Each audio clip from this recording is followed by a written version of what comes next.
Hello and welcome to Daily Tech Tutor. In this video, I'm going to show you how to troubleshoot deposit issues in Trading 212. If this tutorial helps you, then consider subscribing and liking the video. So if you're experiencing problems with depositing funds into your account, here's how you can identify and resolve common issues. First, verify that your bank account or card is in your name. Trading 212 does not accept deposits from third-party accounts, and using one can result in the funds being rejected or delayed. Next, ensure that you have entered all payment details correctly.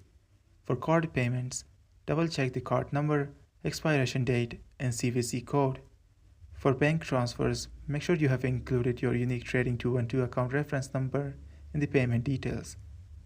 Omitting this reference can cause delays in processing your deposit. Then consider the processing times for different payment methods.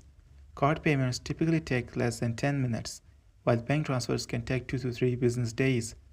If your deposit hasn't appeared within these timeframes, it may still be in transit. After that, check with your bank to see if there are any restrictions or issues on their end.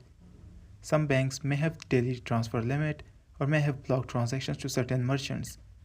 Contacting your bank can help identify if this is the case. This is for today's tutorial. If this video helped you, then consider subscribing and liking the video.